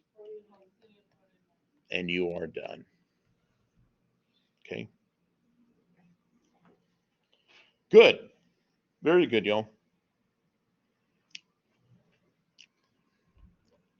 Okay. What is the power on the R and the S indoors? 1. So now, when we multiply our powers, how many R's do I have on the top? How many S's do I have on the bottom?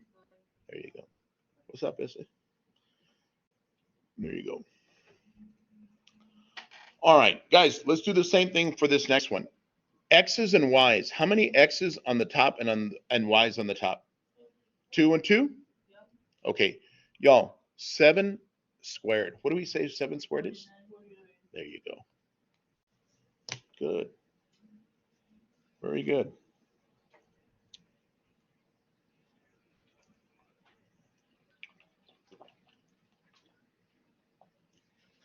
Okay. Let me keep scrolling down here, y'all. All right, let's take a look at this next one. Again, I'm going to deal with the exponents first, y'all, because I feel like that's the easier part to do. Okay. On the bottom, how many Y's am I going to have? 10. On the top, how many Z's are we going to have? 2. What about X's? Okay, let's look at this number here, y'all. -2. How many times? Twice. -2 times -2 is? There you go. Does it make sense on my approach, guys, on how I'm working these problems out? Are we doing okay? Okay.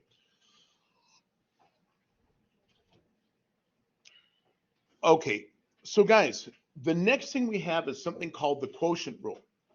The quotient rule refers to when we're dividing. What do we do with our exponents when we're dividing? We do what? Look at the operation here. We don't add them, but we do what? We subtract. Okay, let me ask you a question, guys, because I want you to visualize this. X to the third. Do y'all agree that means there's how many X's? I don't mean to be X-rated. Heh. Okay, how many X's do I have on the bottom? Just one? All right, guys, take a look here. I know, corny joke. Let's take a look here, guys. Do y'all agree that this X here and that X there would cancel out? How many X's am I left with? 2. Right, squared. Guys, y'all agree that's really a 1 down there? Okay, what's 3 minus 1? 2. That's all you're doing. You're just subtracting them, okay? All you're doing is subtracting them. But does it make sense on why I'm subtracting them? Because when I look at it like this, that's what we ended up doing. Okay, now, let me ask you a question, y'all. Let's do the same thing for the next one. We have 7 P's on the top. We have 1 P on the bottom. How many P's are we left with if we subtract? 6, right? 7 P's on the top and 1 P on the bottom. Aren't we left with 6? Okay, how many Q's are we going to be left with? There you go. Make more sense? Good. We're just subtracting them, right? Okay, y'all, let's try the same thing here. Again, I'm going to deal with my letters first, okay? Deal with my letters first. Where do I have more Y's? On the top. If there's 6 Y's on the top and 3 Y's on the bottom, how many Y's am I left with? 3. Okay. Guys, do you agree that my X's are going to cancel out because there's 2 on the top, 2 on the bottom? They're just going to go away. Okay. Now, my next question to you. Do you think we can reduce 7 and 14? We can divide them both by 7. 7 goes into 14? 2. 7 goes into 7? Once, right? So 1 Y to the third over 2. Guys, if you don't want to write the 1, you don't have to. Okay. So far, are we okay? All right, just checking with you guys. Okay. Negative exponents, guys. So we know what an exponent means. When you're raising something to the third power, that means you're multiplying it by itself 3 times, right? If you're raising something to the fifth power, that means you're multiplying by itself 5 times. What happens when your power is negative? You cannot do something a negative number of times, right? So what we do here, y'all, is I want to think of every problem here, guys, as a fraction. I'm going to think about it over 1. Right now, I have a negative exponent. It's on the top part of my fraction. What we're going to do, y'all, we're going to flip that, and it comes down to the bottom, and the exponent now becomes positive. So 4 to the negative 3 is the same thing as 1 over 4 to the third. If the exponent is negative and it's on the top part of my fraction, I'm going to move it to the bottom, and my exponent is going to become positive. Now, I have a question for you guys. How would I find 4 to the third? Could I use my calculator to do 4 to the third? Okay. Anybody know what 4 to the third is, by the way? Have you got your calculator with you? 64. Okay. So again, what I want to emphasize here, y'all, first thing is I thought of this as a fraction. My exponent was negative on the top. If I flip it, it comes down to the bottom and it becomes positive. Okay. Guys, think of this over 1. I want you to notice the exponent, y'all, only is on the x. So I'm not going to move the 7, but I am going to move the x to the bottom. And now my exponent becomes positive. We're trying to write using what kind of exponents? Positive exponents, okay? If it's a number, we want to simplify it. We want to evaluate it. If it's not a number, we don't need to worry about it. Now, look at the next one. That's how the answer stays. Yeah, I can't do anything else with it. Just leave it like that. Remember, we're just writing it using positive exponents. So guys, I want you to notice something. I have a negative exponent, but it's now where? On the bottom. So how do I fix it? I'm going to move it to the top. This becomes, oops, sorry. This becomes p to the third over 1. But do I have to put the 1? No. So we could just leave it as p to the third. The idea is this, y'all. Think of everything as a fraction.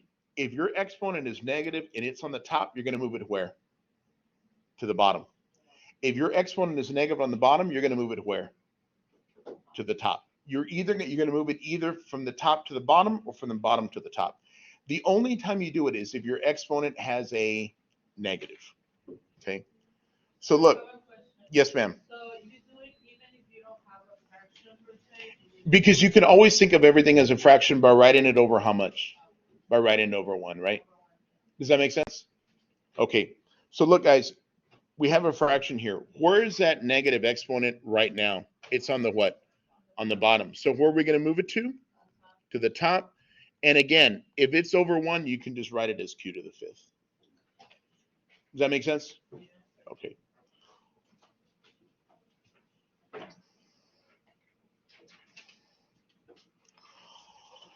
All right. Let's finish these up here, y'all. What should we move? Both of them or one of them? Both. This guy's going to go where? And this guy's going to go? Boom. Okay. There you go. That's it. All we're doing is rewriting them so that the exponents are positive. Okay, guys, I got a question for you. Am I going to move this guy? No, I'm going to leave him where he is. Am I going to move this guy? Where are we going to move him to? To the bottom. Okay, guys, if we move him to the bottom, we still got to have a 1 on the top. Okay. Now, I got a question for you. How many x's do we have on the bottom total? Well, look, there's 2 right here, right? How many x's are here? So how many x's do we have total? 3, right?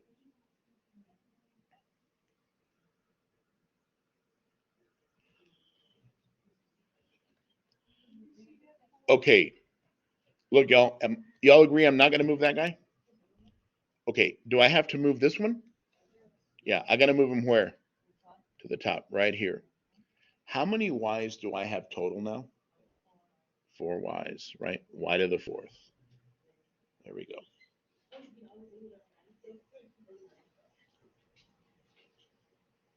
Okay, so guys, let's see if we can finish up some of these problems here. How many x's do I have total on the top? 7. How many x's do we have on the bottom? Okay, how many x's are we left with? 4, right? Everybody agree we're going to subtract our powers? Okay. And that's it. We're done there, right?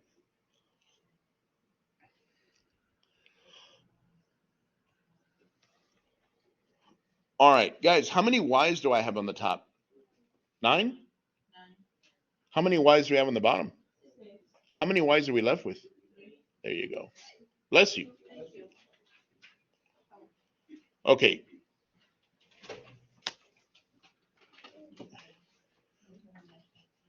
X squared to the 8th with another x. Okay, so guys, I got a question for you.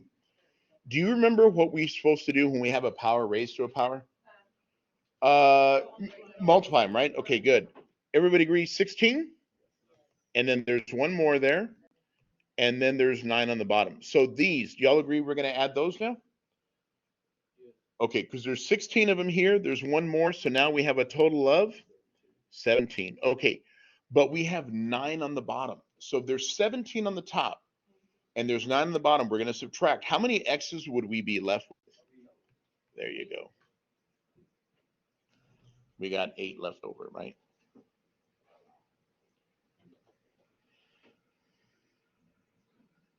Very good, y'all. Okay, so guys, let's take a look at this next one here. Again, I'm going to try to go through it. Let's see, where do we have more b's? On the bottom. There's 2 b's on the bottom and there's 1 b on the top. So again, y'all, I want you to think about that b squared. Doesn't that mean b times b? Okay, so wouldn't this guy here cancel with one of those? So I'm still left with a b, but where's the b? On the bottom. Why? There was more on the bottom to begin with. Okay, where do we have more a's? On the top or on the bottom? On the top. There's 6 a's on the top. There's 1 on the bottom. So how many a's are we left with? On the top? Okay. Now, last question. Guys, can we divide that out? Does 6 go into negative 24? Negative 4? There you go. Is everybody okay why the b was left on the bottom? Because there were more b's on the bottom than there were on the top. There was 2 down here and there was 1 there. So this guy canceled with one of those, but I still had that other b there. Okay. So you can't have like a b. Yeah, because you're going to have to cancel them out, right? Yeah. So look, guys, let's take a look here. Look, there's a y to the 5th on the top. There's a y squared on the bottom. Where are there more y's? On the top. Everybody agree 3? Okay. What's going to happen to my x's? They're gone, right? There's 4 on the top, 4 on the bottom. They all go away. Guys, can we divide both those numbers by 5? Negative 1 on the top and what on the bottom? There you go.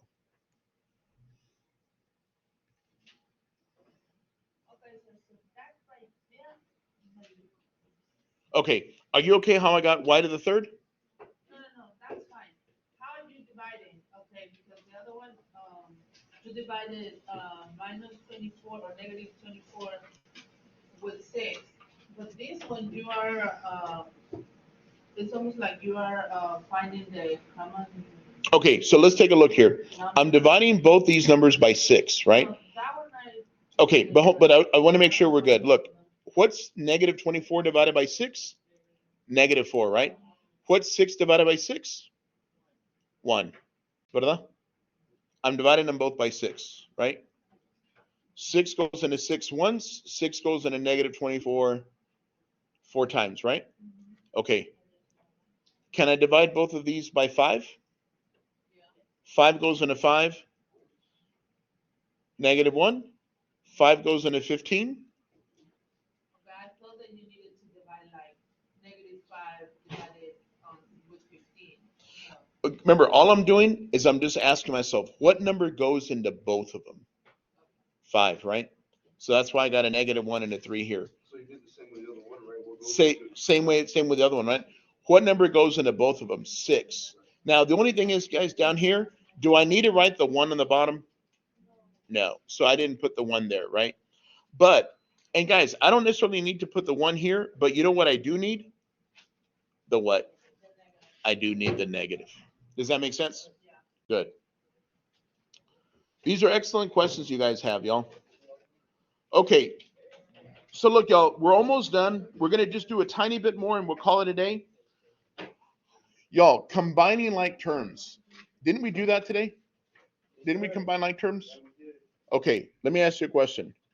If I'm going to combine like terms, what am I going to do with this guy here and this guy here? Okay, remember, like terms. We did like terms yesterday. But remember, like terms means, y'all, they're both x squareds, or they're both x's, or they're both fives, or whatever, or both numbers. I mean, we just add the numbers, right? We don't change the exponents at all. What's 7 and 9? 16, x squared. Y'all, question. What is a plus 3 and a minus 10? Negative 7.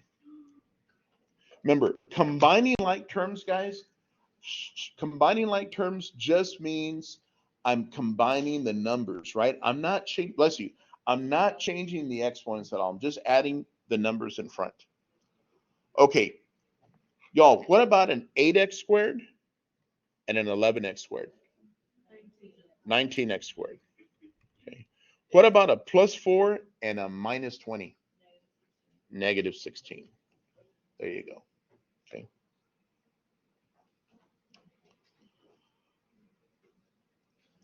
Guys, didn't we do problems like this yesterday? Okay. If I was going to find the perimeter, what do I do with all the sides? We add them all up. Okay, let's do this, y'all. Let's start from here. So I'm going to go 3x plus 6 plus 2x plus 3 plus 4x plus 3 plus 5x plus 7x. Does that make sense? I'm just adding them all up. Now, what I want to do here, y'all, I want to combine them. Let's go slowly. What's 3 plus 2? 3 plus 2. 5. If you're going to be wrong with conviction, right? 6, right? Okay. 3 plus 2 is 5, right? Guys, what's 5 plus 4? 9. What's 9 plus 5? 14. What's 14 plus another 7? 21. Good. Boom. Love it. Look, guys, let's do the numbers now. What's 6 plus 3? 9. 9 plus another 3? There you go. Boom.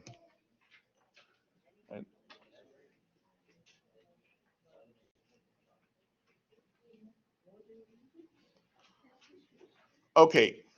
So, guys, we're going to do adding and subtracting, and then we'll call it a day, okay? Again, I know everybody's tired. I'm tired too. But I want to make sure that we do get through this part. Look, guys, adding and subtracting polynomials. Okay, adding polynomials, guys, just refers to when you are combining like terms, okay? So look, if I'm going to add, wouldn't those be the ones that I would add together? What's 3x plus 9x? 12x. What's 7 plus 5? There you go. Okay. Does that make sense what we did? We're just combining like terms, right? Okay, guys, if I look at the next one here, do I have anything else to combine with a 4x squared? Okay, let's just write it down.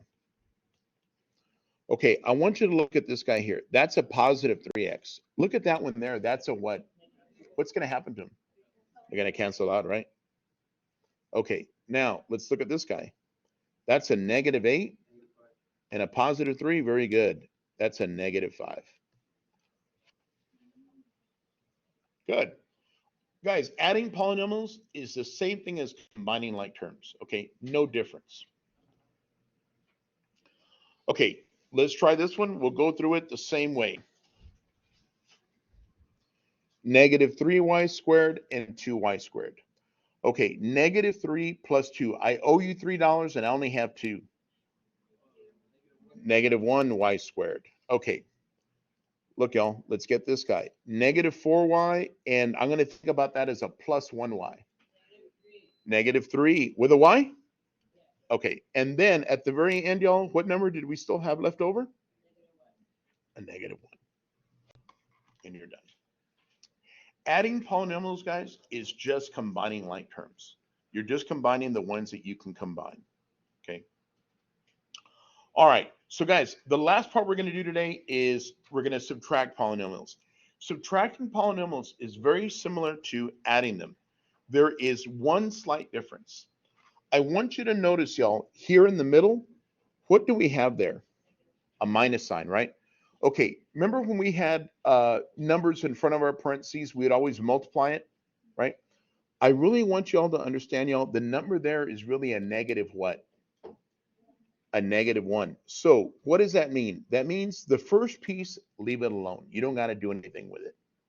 But this guy is going to get multiplied by both of those over there. So what's a -1 times a 3x? -3x. What about a -1 times a -9? +9. Guys, before I go on, are we okay in how we got to where we are? Okay. So look, let's combine them. What's 2x minus 3x? -x. Very good. -x, y'all. -1x, -x, however you want to write it, means the same thing. Question, what's a +5 and a +9? There you go. And you got it. Excellent, y'all. That's the difference. When I'm subtracting, I got to put that -1 and I got to change everything over here. Okay. Look, let's do these next couple and we'll call it a day, y'all. Look, 5x squared plus 4. I'm not doing anything with that. Y'all, I'm going to think of this here as a -1. What is -1 times a -2y squared? Plus 2y squared? What about a -1 times a +4? -4. Okay, question, y'all. Is this guy here and that guy there, are those like terms? Why not? Very good. Guys, one of them is an x squared, one of them is a y squared. So I cannot combine them. So I'm going to put 5x squared plus 2y squared. What is going to happen with my 4's? They're going to cancel out, right? Okay. There we go. Okay, good, y'all. Very good. Okay, so guys, remember, when we're subtracting, the first polynomial stays the same. But I think of this number here as a negative what? -1. Okay, what's a -1 times a -8x? +8x. And a -1 times a +2? -2. Good, y'all. Okay, y'all, is there anything for me to combine with that -7x squared? Okay. Can we combine the 4x and the 8x? What's that going to give me? 12x. Okay. And then finally, y'all, what about the +7 and the -2? There you go. And you're done. Okay. Remember, guys, like terms means the letters have to be the same and the exponents have to be the same. So look, y'all, I think this is the last. Yeah, we'll save this. Yeah, of course. We'll save the multiply till for tomorrow, okay? But let's do this last problem here. And it says add or subtract as indicated, okay? So again, y'all, I want to try to go through this process and see what I can end up with. Okay, y'all, when I see a problem like this, my first inkling says like, man, there's a lot of stuff here. Okay, can we do this part first? Okay, what's 2x squared plus another x squared? 3x squared. Okay, guys, yeah, everybody agree that's a -1xer? If it's a -x, really means -1x? Okay, what is a +7x? Very good, +6x. Okay. All right, next part, y'all. What about a -9 and a +10? +1. Okay. Y'all, do y'all agree that this is really a -1 here that needs to be multiplied? Okay, what's -1 times 3x squared? And then finally, what's -1 times -30? +30. Okay, Last step, y'all. Can we combine anything here? What's going to happen to my 3x squareds? They're going to cancel out, right? So y'all agree we got a 6x? What about a plus 1 and a plus 30? And you're done. Okay. All right, guys, let's call it a day there because I think a lot of us are